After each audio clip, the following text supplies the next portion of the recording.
Powered by passion, it's National Auto Care's Fixed Ops 5 with your host, National Fixed Operations Training Manager, Corey Smith.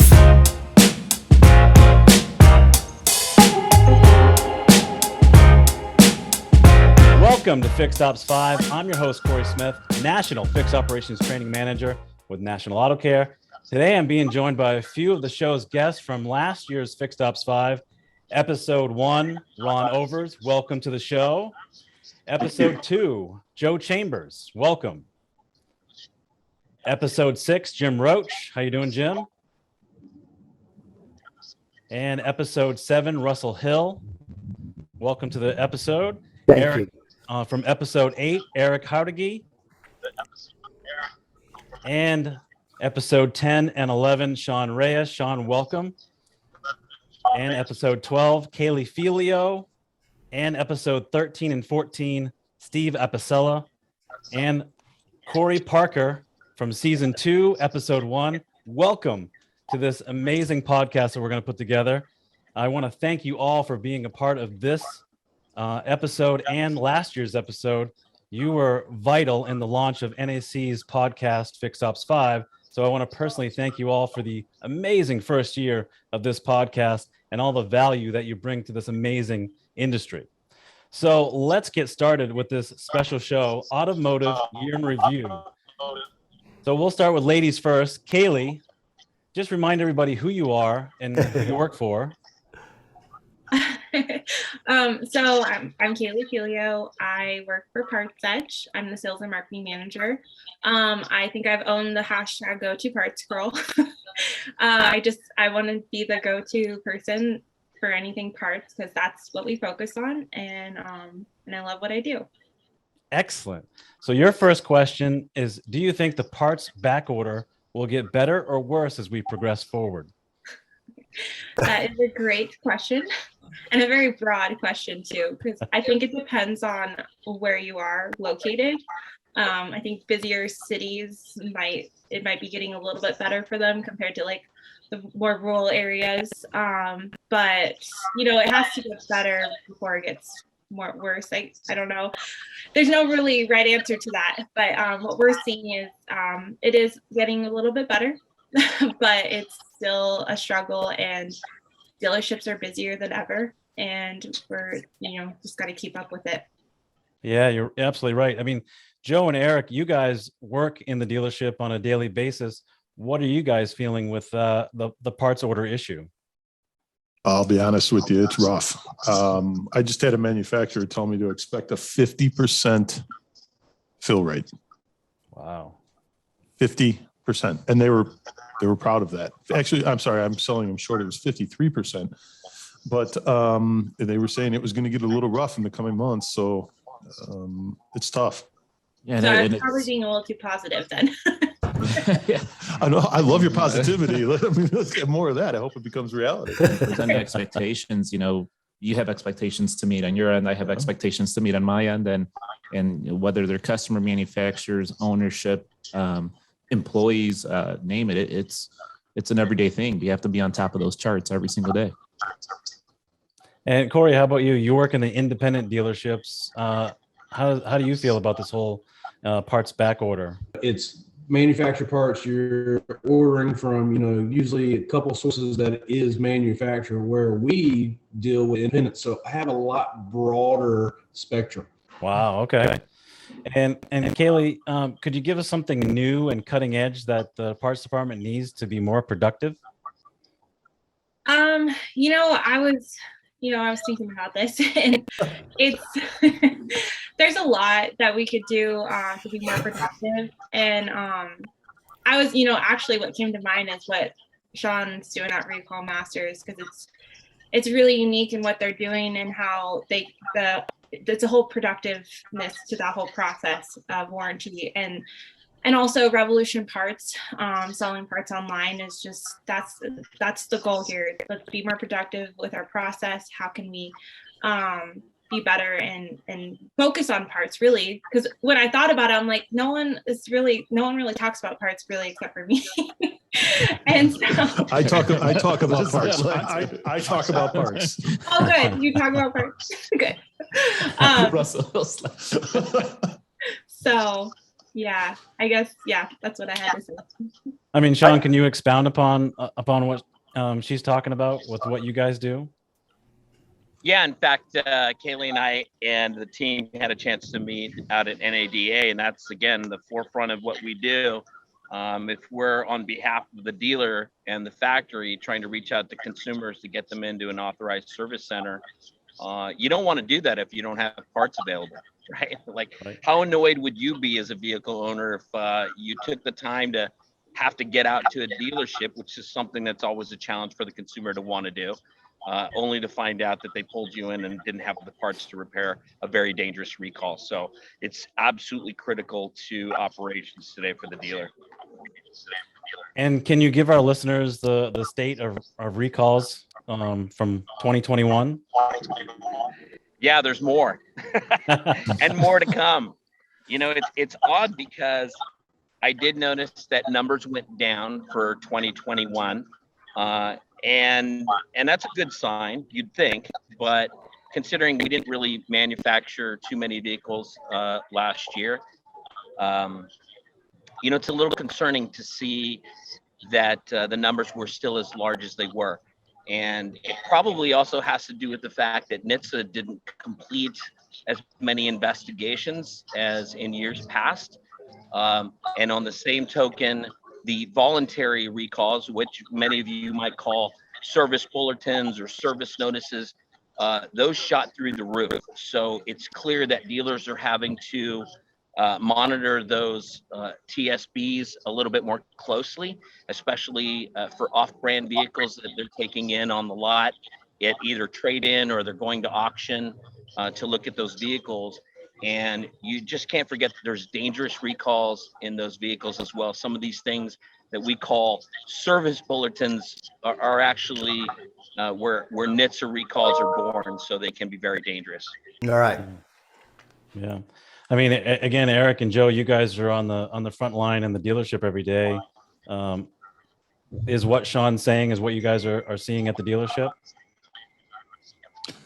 Yeah. As a matter of fact, we had a conversation this morning about open recalls for one of our brands, and the vast amount of money and that could be made just off of those recalls, not to mention the need to get those customers in and get their cars taken care of, was way more than we thought.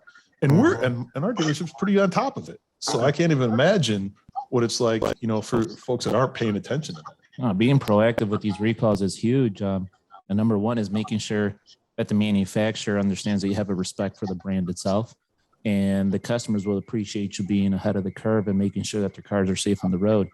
You know, all the hours and monies and everything that come with it is also important. Let's not neglect that. But at the same time, you have so many moving parts to make sure the right part is there for the right car, the right customer at the right time. There's a lot that goes into that. But Corey, you were right. And Sean, you add in those bulletins, and those bulletins fly like there's and a lot of them, they just come kind of under the radar, right? And you never see it until you need it, and then you're like, oh, why didn't I know about this? So yeah, it's a lot to keep track of, and it's definitely on the rise.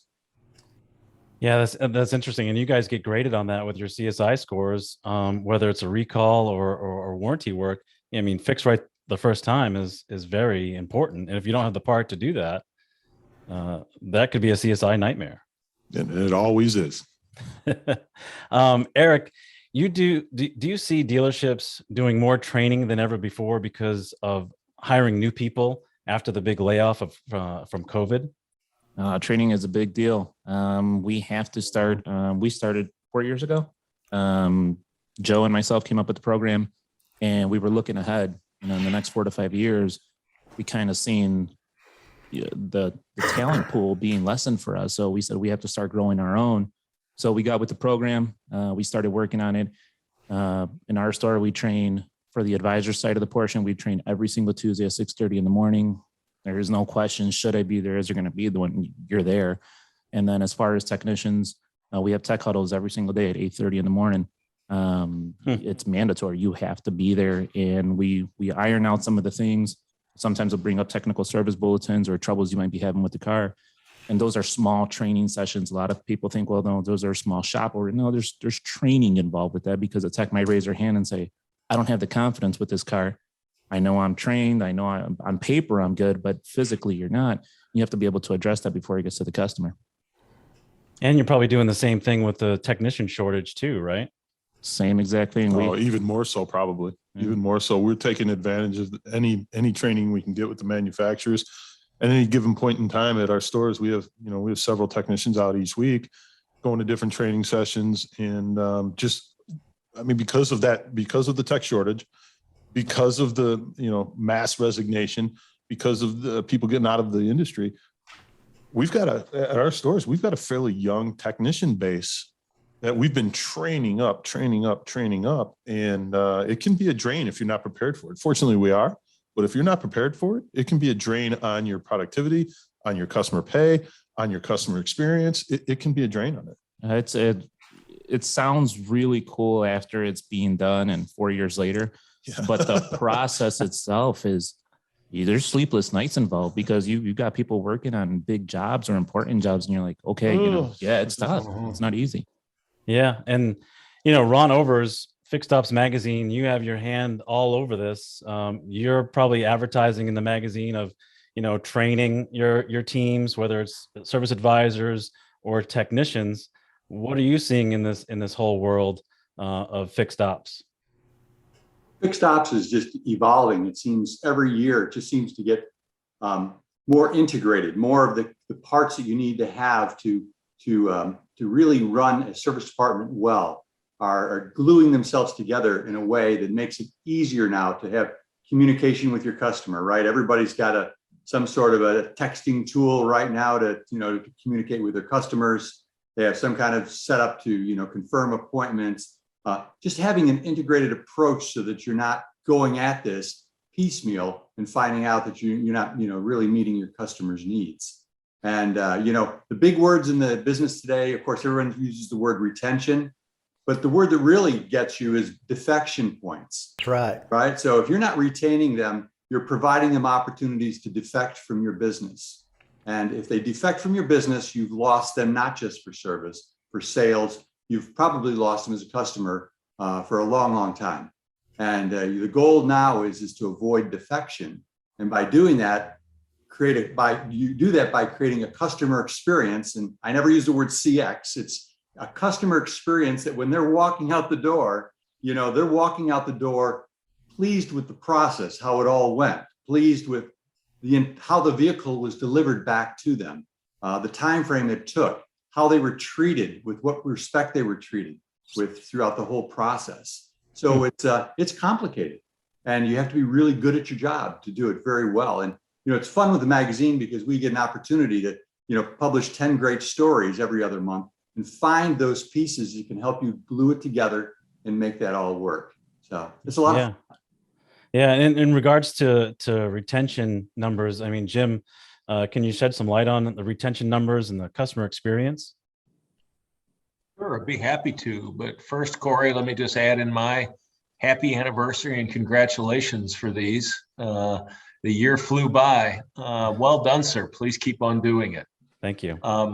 As it relates to retention, I prefer to use the term loyalty because I think loyalty is just a little bit nuanced. To me, retention is a little binary, either they're coming in or they're not coming in.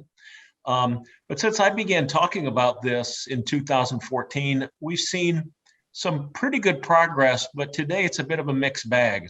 The overall loyalty in the industry, by the way, these are all from IHS Market, in 2014 was about 51.5% for all brands. 2021, we were at 58.6% across all brands.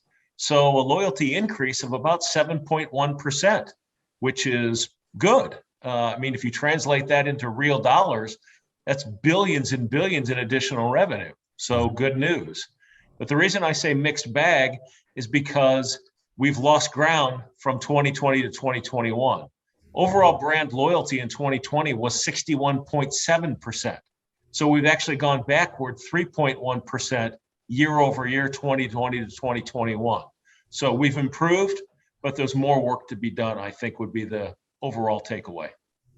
Wow, those are great numbers, and I really appreciate you really digging into that. I know, what you do for the industry is, you set the bar. You really help educate everyone on what is going on in the world of fixed ops. So we greatly appreciate everything that you put toward the industry itself. It really kind of goes into what Russell Hill does with his company. Russell, why don't you tell everybody again what you do for your job and what you're doing when it comes to your clients on defection rate and trying to keep that loyalty number up? Well, we're the, even though we're not that old of a company, we're the original video coupon and full service marketing solution for fixed operations on the digital side, website presence, etc. And it's really amazing with what everybody said, Ron and the magazine, every other month coming out, he seems to touch on all the things, all the little nuances. I mean, everything is changing. Everything is changing, particularly since, and I'll get into that. I recently had a conversation with a gentleman at NADA by the name of Glenn Lundy, and I don't know if anybody knows who Glenn Lundy is, but he was talking about how things have evolved from 1922 to 2022 in the last 100 years. And his belief is in the next 5 years, we're going to evolve 100 years. It's the technology is just moving so fast. There's I don't even know if there's any really one solution. We talked. You got the chip shortage. You got advisors and technicians. All this happened during the pandemic. Customer loyalty, a lot. So I know that I think, and I hear a bunch of people recently talking about EV. Oh my God, what are we going to do, and all that kind of stuff. And I think we're all going to be just fine, and we'll survive somehow. That's what I think. But I think on the defection, that, as mentioned earlier, just one thing I could talk about a lot: tires. Okay. Tires is huge to introduce that to help alleviate that defection at 36 to 39 months, because for every franchise dealer, there's 16 non-franchise entities that are all jockeying for that same business. And they know franchise dealers have been sleeping at the wheel, but things are changing and they're starting to figure that out. Tires is really important. The customers need to know that you can be competitive with the national brands, and you have to think long game. I know a lot of people don't do that. I can't really make any money selling tires. Yeah, you probably can't make much if you're going to be competitive. But I see machines now where people roll in and they roll over. They get these instant reports on toe and camber and tire inflation and wear and all this kind of stuff immediately to be able to educate and advise and consult with the customers. If you get them on tires, I think it's like 67% of those people during the next 2 or 3 years will buy a new or pre-owned vehicle from you. That's huge. And think about the money you make with recommended maintenance and the customer loyalty factor and all that kind of stuff. If you just raise that a little bit, whatever the preconceived notions are, which nobody really knows yet, on EVs coming into the market, it's not like it's all going to change tomorrow. It's not. We're quite a ways away, but it's happening. People are talking about it, right? So these are opportunities for all of us, because really an opportunity is not an opportunity when everybody thinks it is. They've already missed it. So if you're not paying attention to this 5 years down the road, sorry, you're out. You're missing the curve that all of us in here are talking about today. That's my little tidbit on defection anyway. I love it. Right on, man. Kaylee, what do you have to say? I mean, tires are parts, right? I mean, that's something you specialize in, right? Or are you telling your dealers that exact same thing? That's the quote of the day, isn't it? Tires are parts. Yeah. I love that. Yeah, great. That's great. Yeah, I mean, it always depends on kind of the dealership and what their focus is, but yeah, it's important. It's something that we need to focus on, and I just think that the overall big picture is just what we do, at least, is supporting the parts manager in the process, because there's so many moving parts, but not like physically.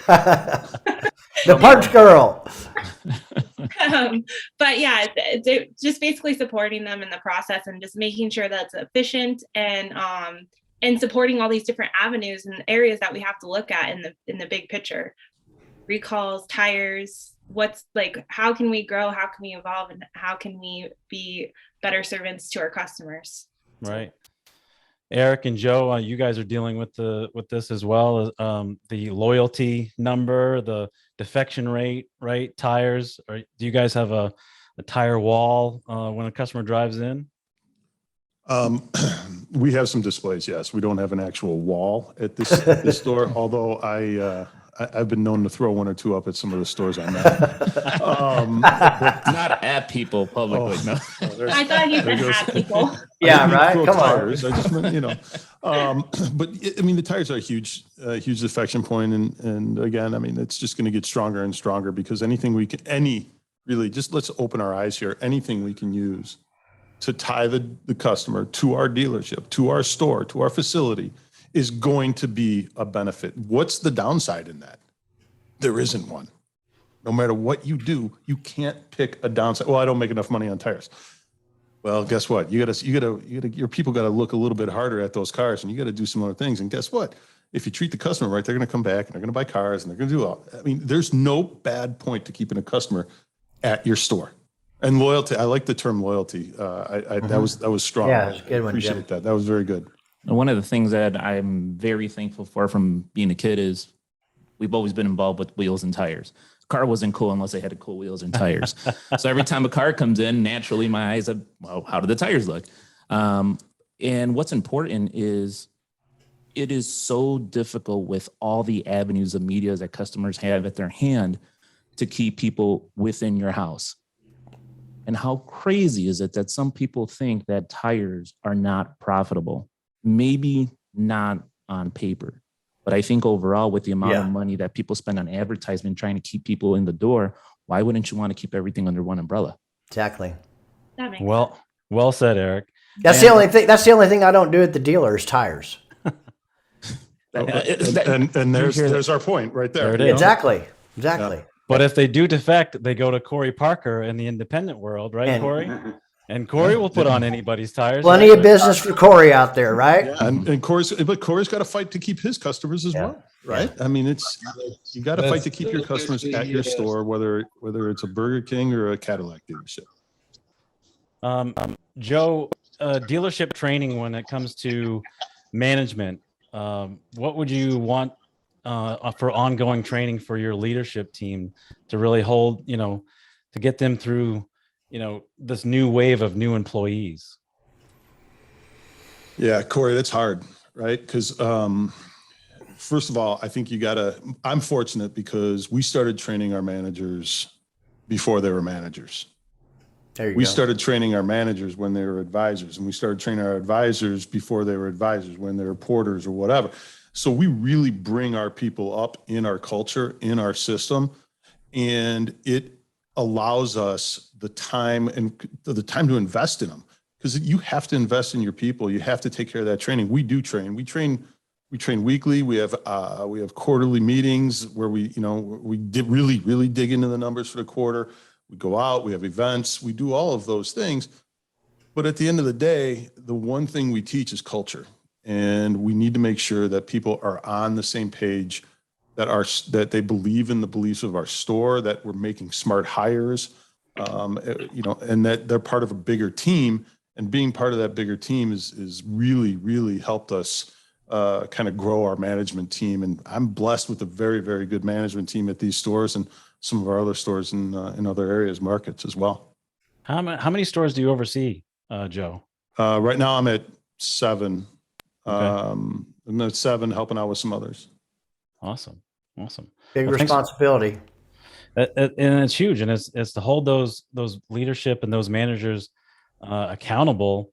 So they're doing the same thing that you started doing, which is grooming those future advisors into being future leaders. And let me be honest, I'm overseeing 6, building the 7th. Okay. So my fault, my bad there. No worries at all. You're fired. Well, I come for 2 of his problems, like I said.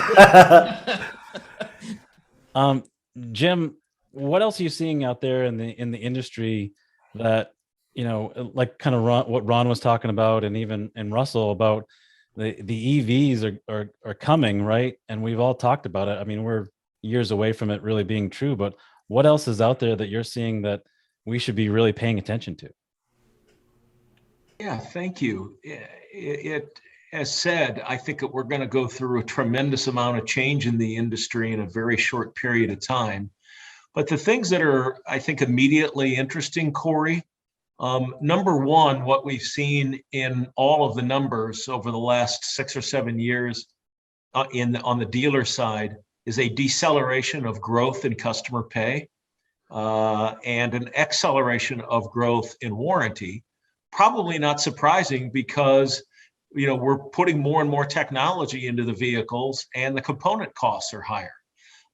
If you go back and you look, if you break it into pre and post pandemic, pre-pandemic, we saw a 38.2% increase from 2014 to the end of 19 in warranty work, an average of 7.7% growth per year, which is tremendous growth.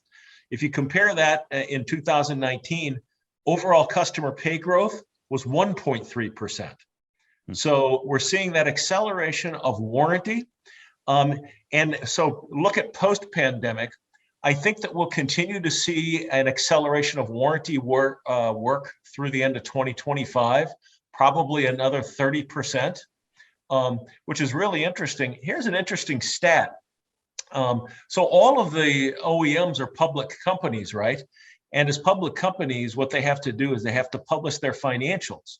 The way that they report the finances on warranty is they have to accrue it whenever they sell the vehicle.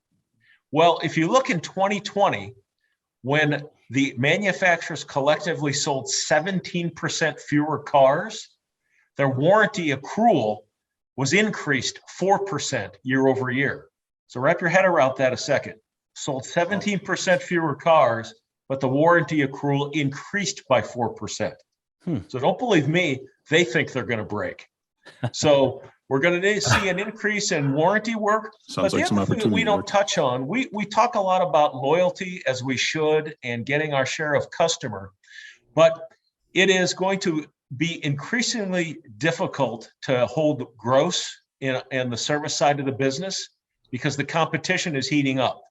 We've got Amazon looming out there. We've got mobile repair companies. We've got Corey and all the people in the aftermarket keeping it a fair game.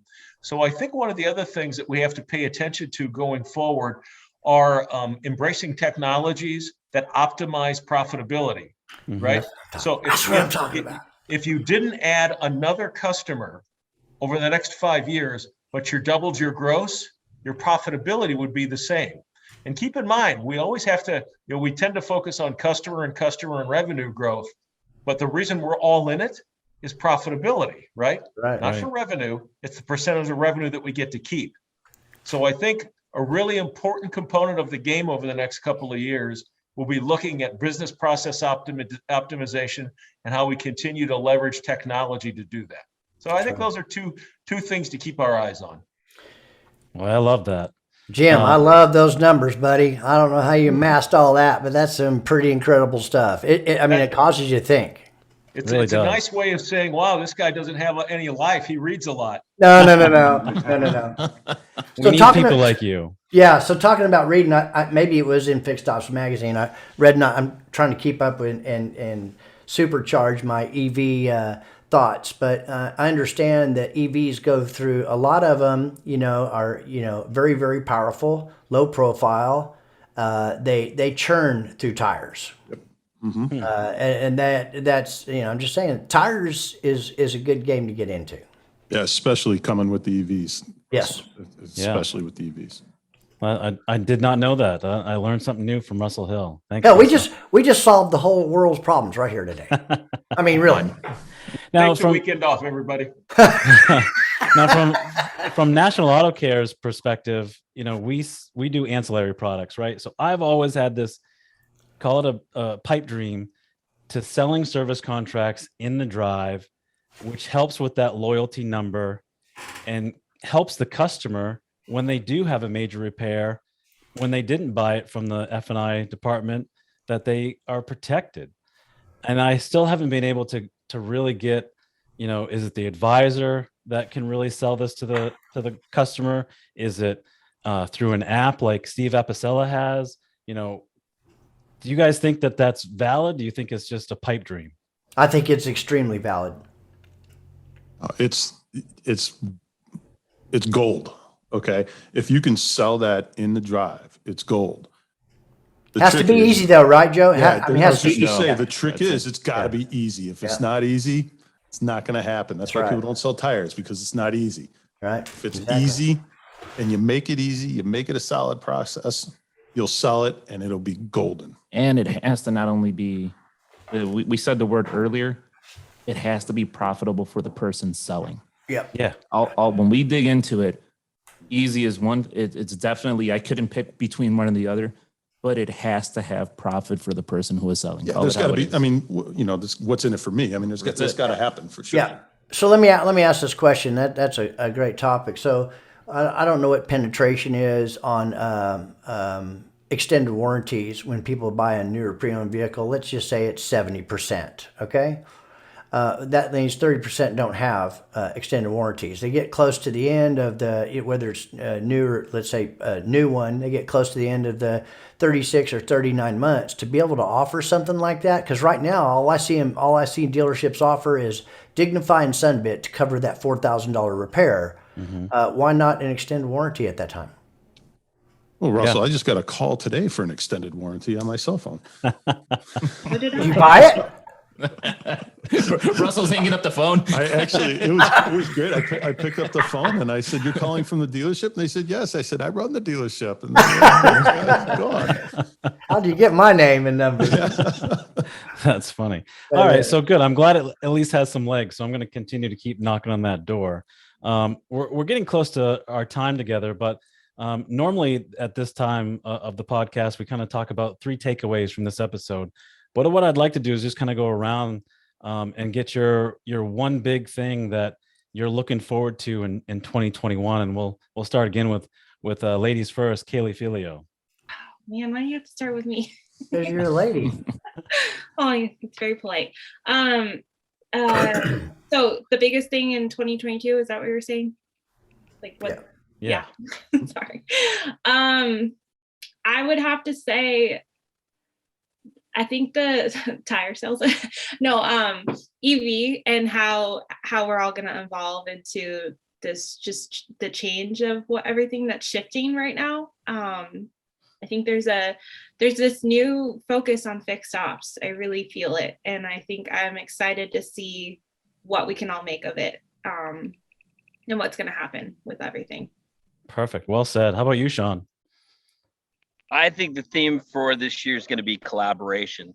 Not only the collaboration amongst each other and other providers, such as Recall Masters, working with people like Ron and War Cloud and Parts Edge. I mean, I think I got a chance to meet with each one of you at NADA, but also partnerships with our dealer clients.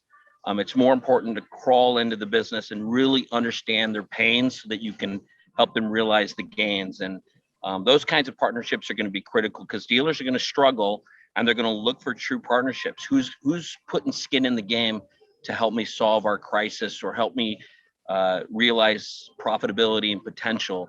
And they want to partner with people that, and organizations that have integrity, that really kind of live in the day to day. Awesome. I love that. Jim, how about you? What I'm starting to see is a shift away from sort of the shiny penny or the, what's the latest and greatest glitzy technology. More and more people are looking to, as Sean just said, I have a problem, and what's the best tool to fix my problem? And usually, as boring as it might be, that's business process optimization. There's a lot of things that go with that. Finding a tool that really works, but also bringing together the training and the focus to make sure that your employees not only have the tool sitting on the shelf, but they're picking it up and they're using it, they know how to use it, and there are metrics around using it and improving it. So we're starting to see, I think, more of that being embraced, and I think that'll continue, and I'm looking forward to it. That's great. Yeah. Essentially having that tool, right? And then holding your team accountable. And that's, Eric and Joe, you guys are in that world, right? You got to hold your people accountable. what is one thing for you guys that you're looking forward to see from this year? I want to get one step closer to marrying the technology with the expectation. And that expectation comes from a retailer, customer, employee, everybody that handles that technology, and everybody that has the expectation, just one step closer. Not looking to solve the world, just one step. Well said. The term loyalty keeps on coming up, and I am in business processes and all of that. I'm very excited about tightening our processes and streamlining our processes at the stores so we can increase the value of our people and then increase the loyalty. It's going to be the processes, because there's a lot of loose things. You talk about all the different technology you have.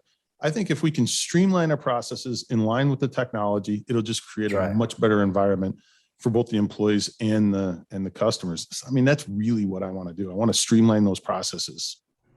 Yeah, that's well said. And Steve Epicello's couldn't really join us today because he was in the airport, but he wrote something really great, which is most customers don't like the current buying process, where many customers, don't return to their selling dealer after the vehicle is sold.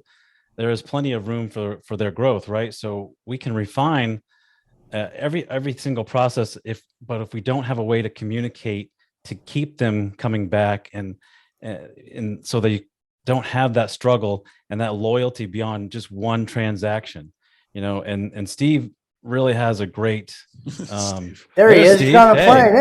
Hey. Steve has a great tool that I think will really help those customers keep communicating with the dealership. It's that one app mentality where right now, most of us, our customers, we have more than one app that we have for the manufacturer. We have a manufacturer app and we might have a dealership app, right? But we really only want one. How about you, Ron? I think it ties in with everything people have said so far. And it really comes down to utilization of the tools that you probably already have in your shop. We talk about all kinds of new technology. The first step is to take the technology you have and implement it. So many people you'll walk into and they'll say, hey, we got this great program to talk with their customers, like, oh, we got one of those. The reality is the utilization is so pathetic that they're not seeing any benefit from the tools. So take the tools you have and maximize those opportunities first. And then if they don't meet your needs, look for a better tool. But first, look at all the things that you're already paying for, subscriptions and products you've already paid for, and put them to use first. And then you'll find your business is going to really take off. Yeah, well said. All right, Russell Hill, bring us home. What do you got? So technology, there's getting technology for the sake of technology. I see a lot of technology out there that's not being used, but because it requires a lot of input that nobody has time for that input. Some of it's necessary. I get it. I understand it. It needs to be. First of all, everything starts at that point of sale. These people, these salespeople on the variable side, they need to learn what it's like to properly turn and build expectations up for the service department. So it really does start there. I really believe that. But yeah, technology is moving so fast. So if you're inspecting but it needs to marry. It needs to marry what's going on at the shop. It needs to marry. Let's face it. Your website is your store. That's where all 4 of your profit centers are located: new, used, parts, and service. Websites, first of all, are not designed for no inventory. I got to tell you that. So people are scrambling just to figure it out. But it kind of starts there too. But it needs to be complementary with BDC as far as the whole process. It needs to fit within the process of what you want and streamline. If it's something that takes you out of that wheelhouse, that technology is not good for you. Love it. That's great. If you want to deliver a legendary customer experience that keeps the customer coming back to you and encouraging them to invite their friends and their family into your establishment, then you've caught the gold standard customer service vision. Do you want a more cohesive team that delivers a higher level customer service that will result in more revenue for your dealership? We provide the tools, knowledge, and training needed to unlock that potential of your dealership. For more information on this topic and others, or to submit a question or to be a guest on the show, feel free to send me an email at csmith@nationalautocare.com. Everyone, that is all the time that we have for today. Thank you so much Thank for being you, a part Corey. of this episode and last year's episodes. I'll end with, like I do with every episode, will you guys please come back? Absolutely. You betcha. I don't know. I got shortchanged there with only one visit instead of two, like 2 or 3 other people in here. Kind of like I don't feel the love, Corey. Well, I'll have my agent talk to your agent. How's that? Sounds good. Thank you. No, it was a really great show. Enjoyed it. Thanks, Corey. Thanks, Thank you, guys. Corey. Happy anniversary. Thank you. Thank you for watching and listening to National Auto Care's Fixed Ops 5 with Corey Smith, powered by Passion. Be sure to watch and listen to the next episode on the 5th and 20th of every month.